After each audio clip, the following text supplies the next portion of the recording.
They bring him down. Aaron Donald in there to drop him, and it'll be a loss of about 8. So one quick, easy analysis about why they've struggled so far. They keep putting themselves in third and long situations. They just took another sack right there. And the offensive film session tomorrow may be a little longer than it normally is. Not a lot of positive grades will be handed out thus far. Third down, here's McCaffrey. Skirts by him at the 35. And they're going to have this across midfield and inside the 45. That one 28 yards on the ground. So that's what that elbow in my ribs was all about. You thought they were going to throw the ball as well. Absolutely. I think everybody thought they were throwing the football, caught him off guard. Yeah, I'm telling you, when you have the courage to make that type of a play call, a lot of times you actually get rewarded. On 1st and 10, Newton forced out to his left.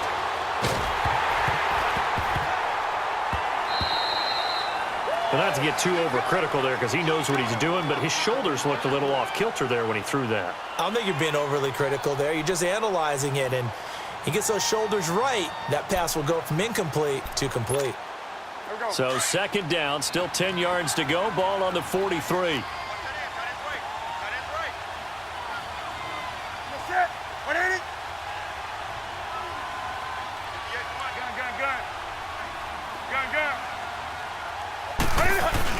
This is Newton off the play fake to McCaffrey.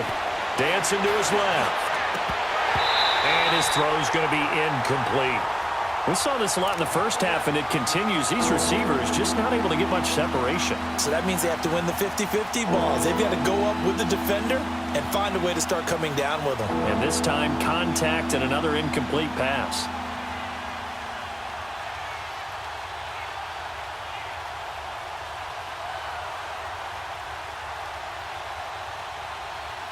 This offense in desperate need of a conversion as they come up on 3rd down.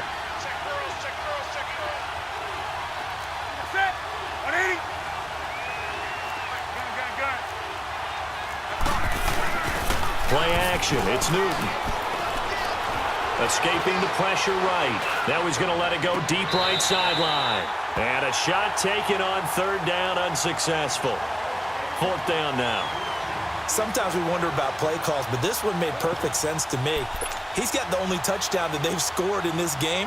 Tried to get it to him again on another deep ball. Well, I guess they figure they got to start taking some chances. Here's a big one in this 3rd quarter as they'll go for it on 4th down. They snap it to Newton. Going up top. Into double coverage, and it's intercepted.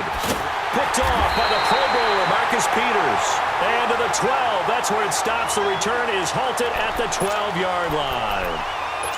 First possession of the 3rd quarter, an interception, so maybe a second-half tone setter. Indeed, and not the tone they wanted to set. That's the equivalent of running out the wrong door and running into your pool instead of running out onto the field. A real dud for that one. Has that happened to you before? No, but stories about teams actually doing that back in the good old days. 5 yards is the tally on 1st down. That brings up 2nd and 5. 3rd quarter and you've got the lead. You're not ready to go into that 4-minute offense to close the game out, but a running game can really benefit your team right now. And he's got it past the 30 before he's hit and dropped. A really nice pickup of 14 yards, and it moves the sticks.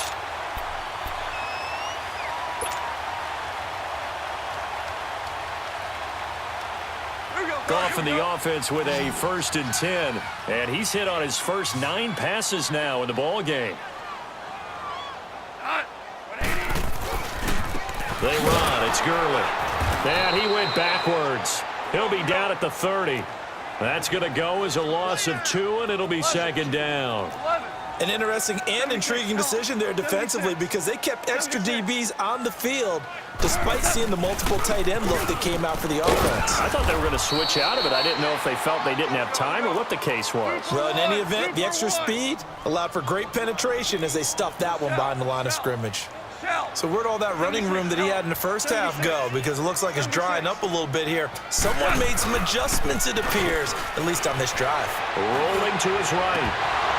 Oh, incomplete. Nearly the pick they needed. They would have loved one there, but at least it does get them to 4th down. Not only was the call spot on, how about the execution of that defense right there? The zone was absolutely locked up tight. He was trying to force it in there on 3rd down. But if there's a time to force it, he felt like he needed to make a play, right? Yeah, exactly right. 3rd down, you got to try and find something. There's nothing available there for him. Black 20. They are going for it. Goff. And open, it's Cup. He's got it. And he slips up past the 45 before being tackled. A defensive breakdown allows a pickup of 16 on 4th down. A couple of first downs on the drive already, as they'll go from the 47 now on 1st down. Back to the ground game here. Gurley. And he'll get across midfield and into Carolina territory. Captain Munnerlyn, the one who made the stop. Looks to me like maybe there's a little attrition setting in with this drive, because when you see that type of a run, I get the feeling the defense getting a little bit tired. And that's the last thing they need, especially when they look up at the scoreboard.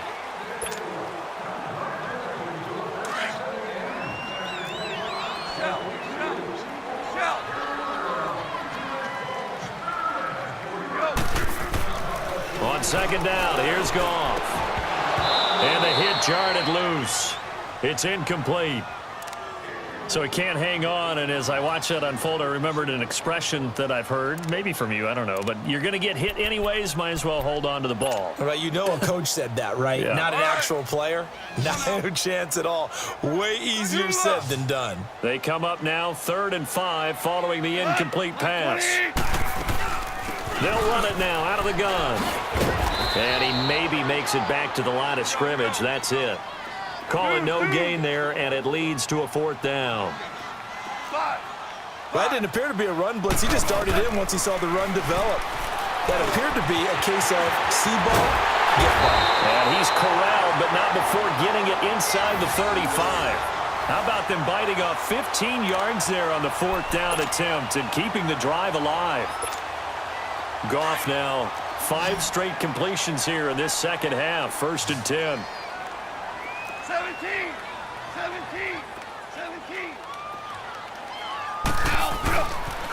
Back to the workhorse today. It's Gurley. And he will lose yardage back to the 34-yard line. It's a loss of a yard there, and now 2nd down. Brandon, it's clearly a running situation when you're up in the 4th quarter. They're going to have to stack the box and make it difficult for them to move the ball. Made it very difficult right there. Now they need to repeat that effort. Yeah, bring 7, 8, 9, whatever it's going to take to slow them down. Again they run with Gurley. And a short gain down to about the 33. In on the tackle there, Luke Kuechly. Bottom line, they want to keep this clock rolling, so they'll take that one right there. They just want to keep falling forward, and they want to put the onus on the big fellas up front in order to bring this one home. And Cooks has it over the middle. And brought down, but not before they're inside the 25. 11 more yards there, and this methodical drive continues.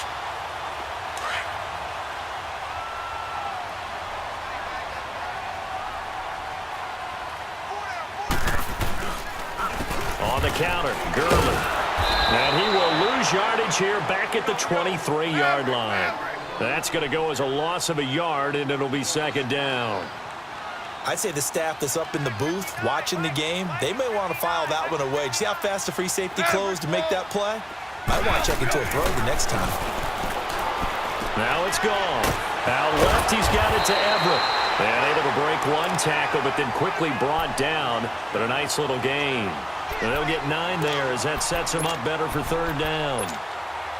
The Rams on 3rd down, just 1 for 3 thus far. Here it's 3rd and 2. Time for a break. We're back to finish this one off after this. Now, this is a big 3rd down, and you'd have to think we'd see a timeout right away if they can't stop him here. They'll try and pick up the first with Gurley. And they get to him quickly here as he stopped right around the 13.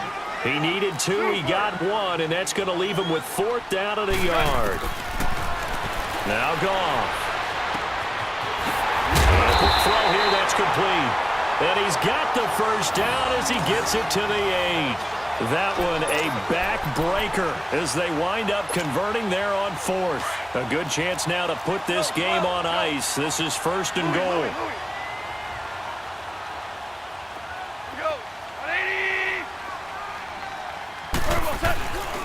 They'll try and run for it on 1st and goal. And a little bit of space there takes it inside the 5 to the 3. It'll be a pickup of 4, and it brings up 2nd and goal. Able to stay in bounds, so the clock keeps rolling. And this defense right now backed up in the red zone. Another touchdown, it's over. They've got to stand tall quickly. Been in this spot before. Now there's a little bit of desperation creeping in. And all you're doing when you're talking to your defensive teammates is, first guy there, hold him up.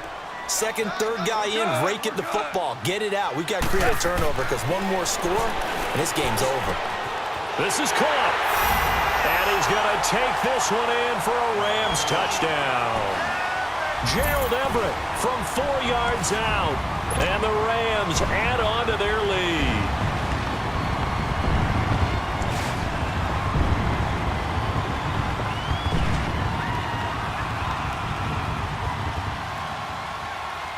Now Zerline on to add the extra point.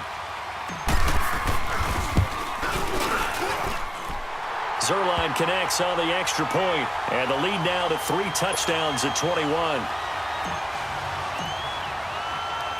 Zerline out now to kick this one away. That's fielded in the end zone. And he'll take it back to about the 19-yard line. Carolina getting set to take the field. They've lost this one. Their offense has struggled. Do they try to put together something here at the end just to take into next week? Yeah, sometimes teams want to do that and coaches want to. I remember one time I was on a team and we were losing late in the game like this, and you knew it was lost. It was over, right? And the coach called a running play and pretty much said to everyone, I want to see something executed well before we get out of here. And that was the message to the team. Just something to build on. Just something to build on, get it done, and maybe we can look at that and say, we'll get better as we go forward. They go back to the air here after the INT on the last drive. And he can't find anywhere to go with it, and he goes down. Samson Abukum in there to get him for a loss of 5. We've been around this league for a while, and many coaches never pull their starting quarterback, almost no matter the situation.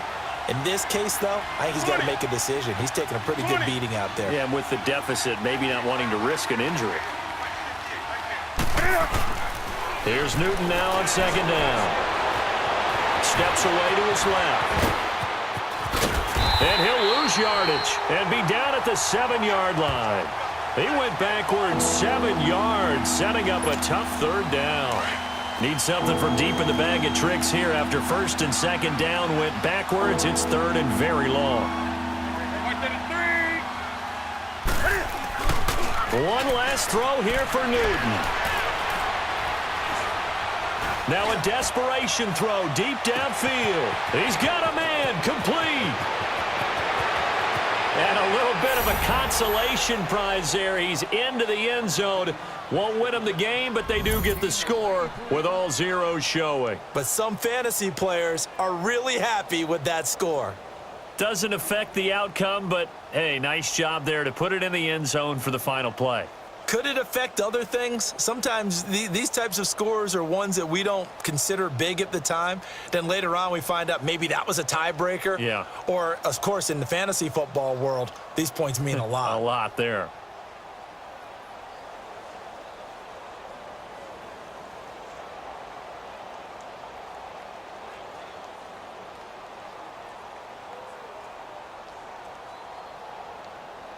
Just a formality now, but here's the extra point.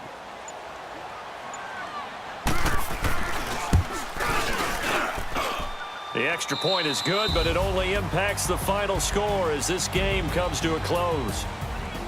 And, Charles, you know what coaches always tell us.